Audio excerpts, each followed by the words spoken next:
nesse espaço. Salésio D'Agostini, obrigado pela tua presença. Eu que agradeço.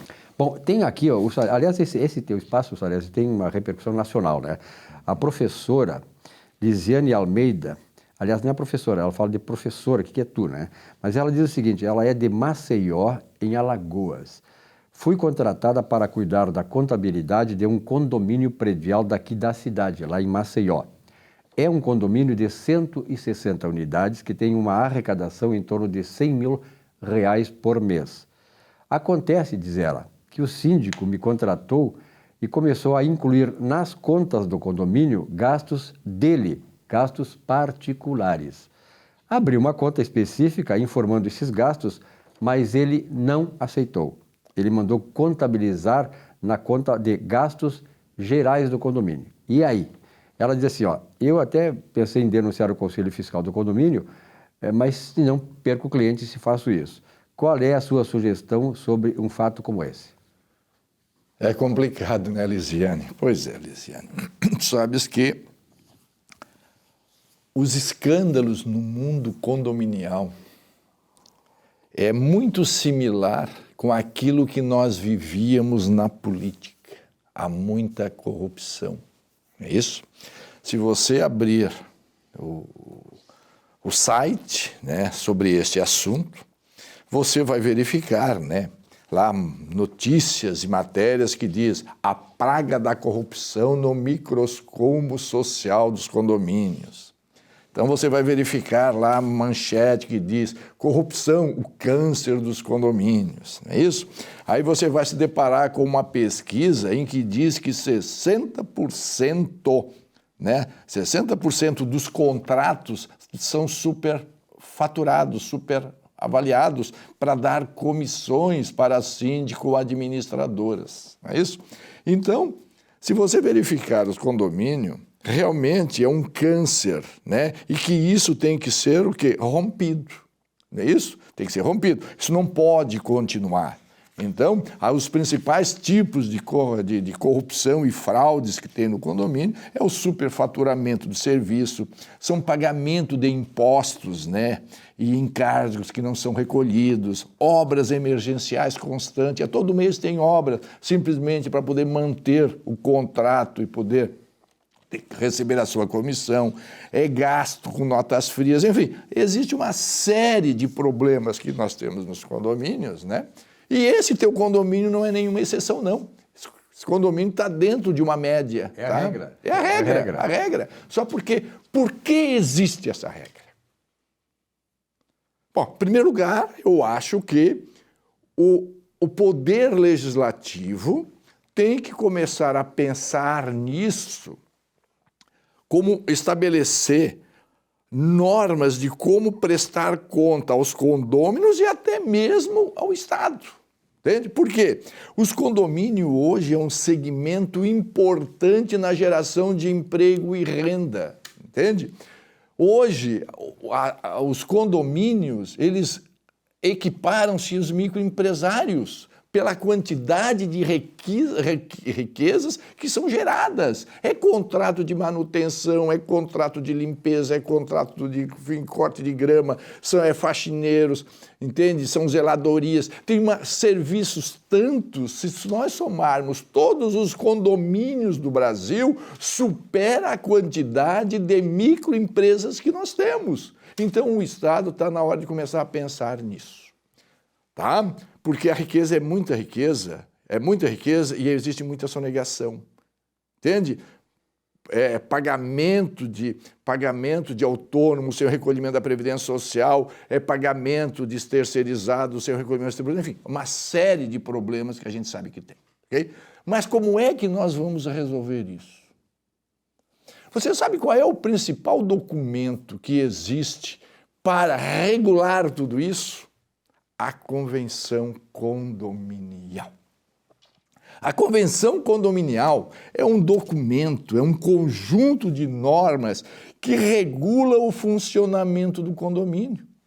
Não é isso? Ele serve, né? Ele dá competência e garante direitos e reforça os deveres dos condôminos. Só que as incorporadoras, elas não se preocupam na elaboração deste documento. É um copia e cola, copia e cola. São documentos que, quando o condômino vai examinar, não tem consistência para frear a corrupção. Porque, veja, as incorporadoras elaboram esta lei que regula os condôminos simplesmente de forma muito simples e cumpre somente com aqueles requisitos básicos que o Código Civil estabelece. Simplesmente diz que o condomínio é composto pelo síndico e o conselho fiscal. Muito bem. Só porque não diz como é que o conselho fiscal é eleito, se é através de chapa mista com síndico, ou são através de chapas distintas, ok?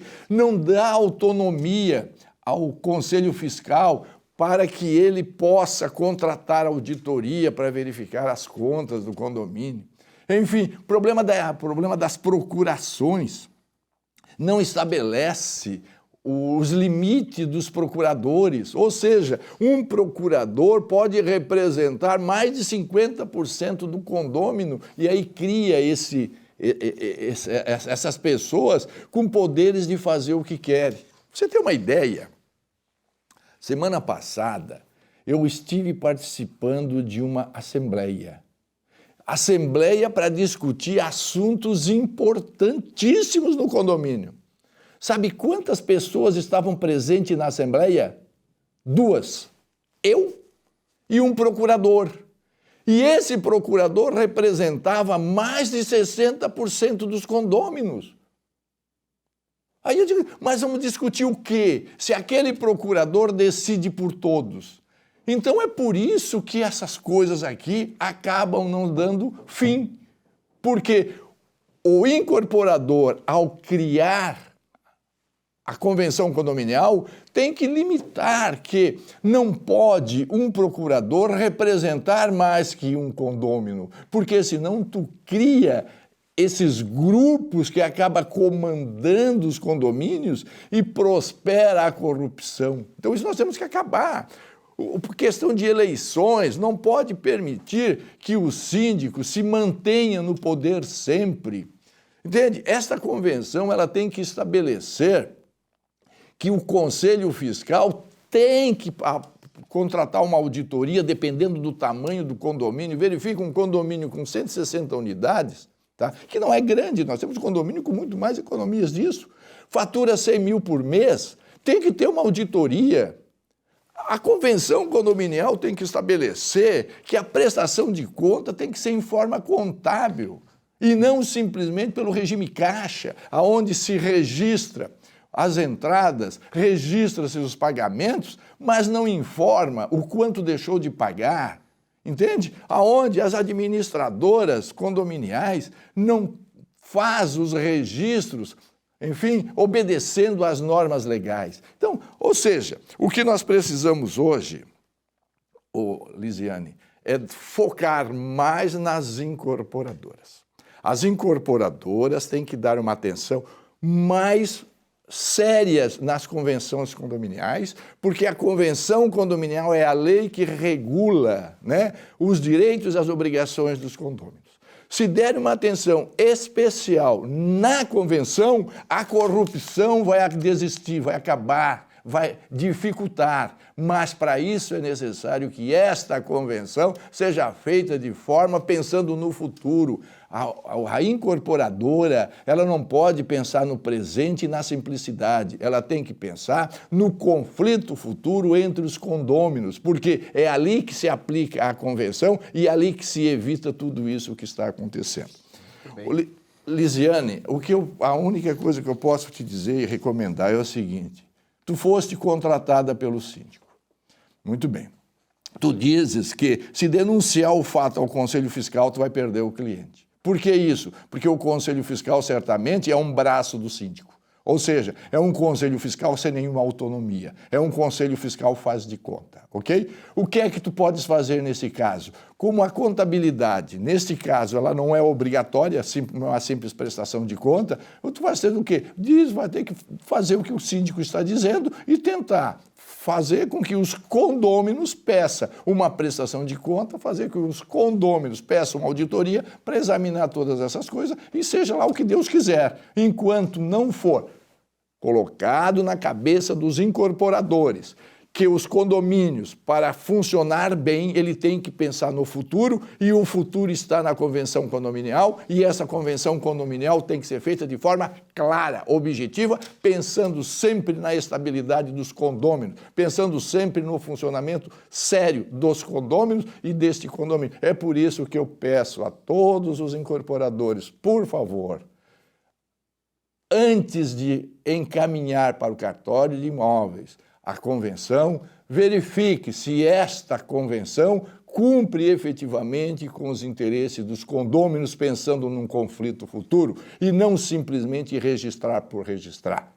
Ok? Era isso, Lisiane, vamos lutar, que a vida é isso, tem que acabar no Brasil a corrupção, tem que acabar no país esse desvio todo de recursos, porque se cada um de nós cumprir com as nossas obrigações, esse Brasil vai ser muito melhor e vai ser muito mais fácil de se viver. Muito bem, não é só da política que tem corrupção. Salésio, muito obrigado pela tua presença aqui, até uma próxima. Até uma próxima, continue encaminhando as perguntas, que na medida do possível vamos respondê-las.